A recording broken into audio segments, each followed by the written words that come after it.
The year is 2024. Riots erupt across England.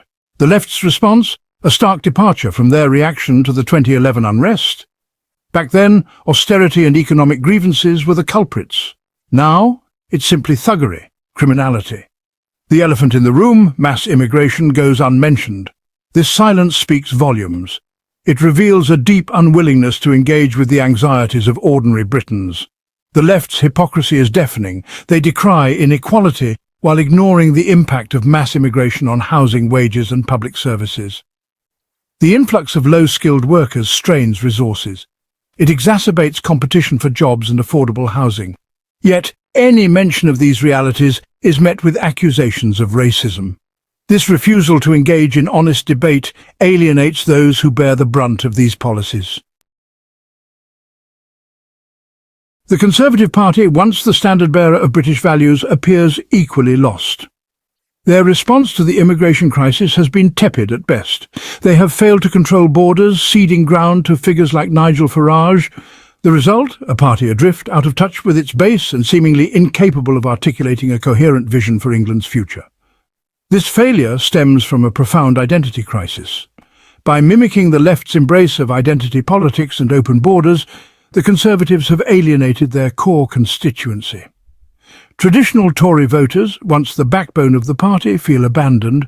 They see their values, family, faith and nation under attack, yet their supposed representatives offer no defence. Into this vacuum step figures like Farage. He speaks directly to the anxieties of those ignored by the political establishment.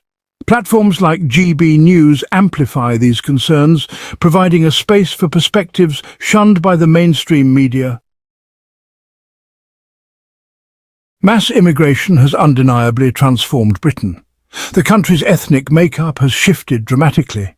The white British population share has declined, particularly in urban centres.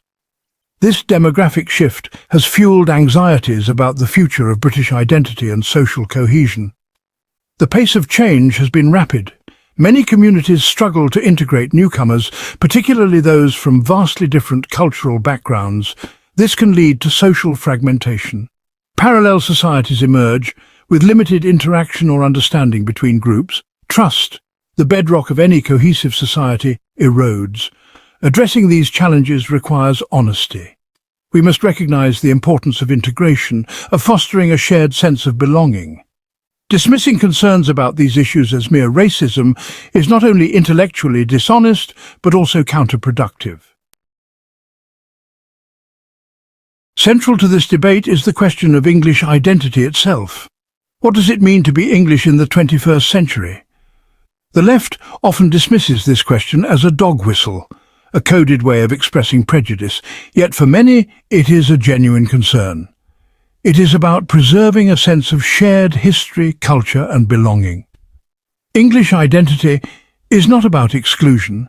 It is about recognizing the unique heritage of a nation, a heritage built on centuries of shared experience.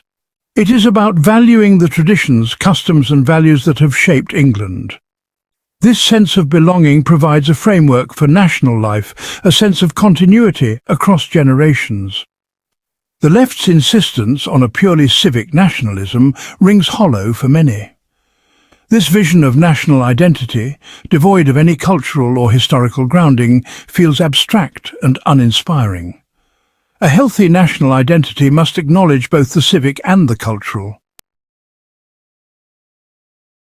Section 5. Selective Solidarity. The left's double standard on national identity. The left's approach to national identity often appears contradictory. They are quick to champion the national aspirations of Palestinians, Kurds or Ukrainians, yet when it comes to England, any expression of national pride is met with suspicion. This double standard undermines their credibility and fuels accusations of hypocrisy. Consider the case of Ukraine. The left rightly condemned the Russian invasion, recognizing Ukraine's right to self-determination. They celebrated Ukrainian national identity, their resistance against an aggressor. This solidarity is commendable, yet when Englishmen express concern about the impact of mass immigration on their own national identity, they are accused of bigotry. This selective application of principles is jarring. It suggests that the left's commitment to national self-determination is conditional, applied only to certain groups deemed worthy of such recognition. Section 6. The elite disconnect, out of touch with the people. This disconnect on immigration highlights a broader trend, the growing gulf between the political elite and the people they claim to represent.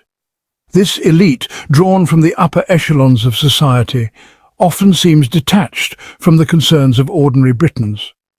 They inhabit a world of think tanks, media bubbles and academic conferences, where the lived experiences of working-class communities are a distant abstraction. This detachment manifests in their embrace of globalization and multiculturalism. These ideologies, while often well-intentioned, can have unintended consequences. They can lead to the erosion of national sovereignty, the offshoring of jobs, and the decline of traditional industries. The elites, insulated from the negative consequences of these trends, often fail to grasp the anxieties they generate among working-class communities. This disconnect breeds resentment. It fuels the perception that the political class is out of touch, more concerned with virtue signaling to each other than with addressing the concerns of ordinary people. This resentment in turn creates fertile ground for populist movements, which capitalize on the sense of alienation felt by many. The immigration debate is a case in point. Lessons from abroad, Sweden's cautionary tale.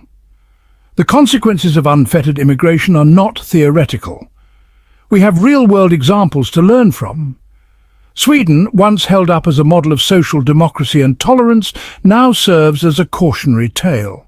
The country's experiment with open borders and multiculturalism has encountered serious challenges. Sweden has experienced a surge in gang violence, much of it linked to immigrant communities.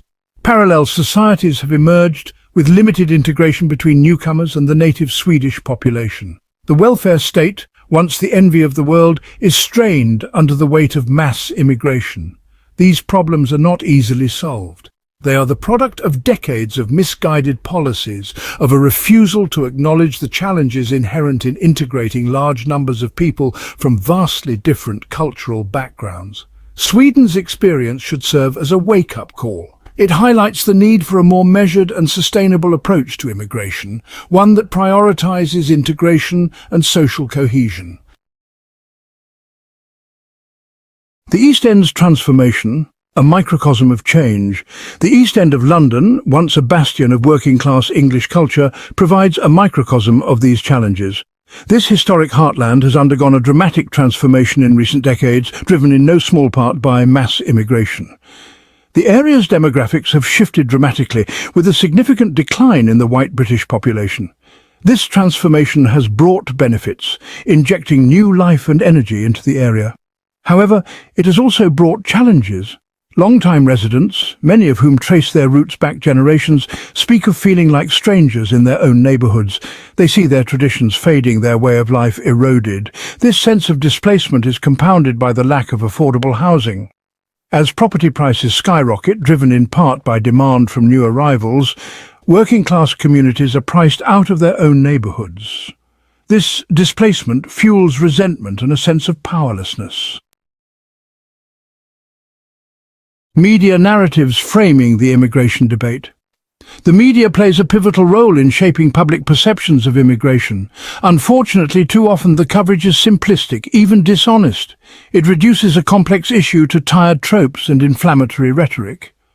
The result is a public discourse that is more heat than light, more about scoring political points than fostering understanding. Consider the way protests are covered.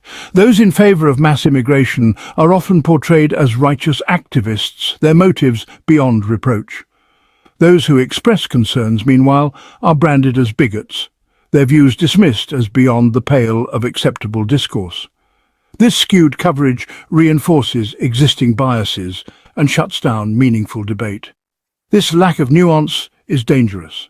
It prevents us from having honest conversations about the challenges and opportunities presented by immigration. It creates a climate of fear, where people are afraid to express their views for fear of being labelled racist. Conclusion. Facing the challenges of a changing world. The immigration debate is complex and emotionally charged. It touches on fundamental questions of national identity, social cohesion, and economic fairness. There are no easy answers, no quick fixes. However, one thing is clear: ignoring these issues, pretending they do not exist, is not a solution. We must find a way to talk about immigration honestly and openly, without resorting to accusations or demonization. We must acknowledge the legitimate concerns of those who feel left behind by globalization and rapid demographic change. We must also recognize the contributions that immigrants make to our society and ensure that they have the opportunity to integrate successfully. This will require leadership. So hit that subscribe button, ring the bell for notifications, and let's turn the page on a new adventure together. Get ready to experience books like never before, only on VBook 360. Like, comment, and share to support the channel and keep the video magic alive. Thank you for stopping by. And remember, every video has a story, and every story deserves to be shared. See you in the next video.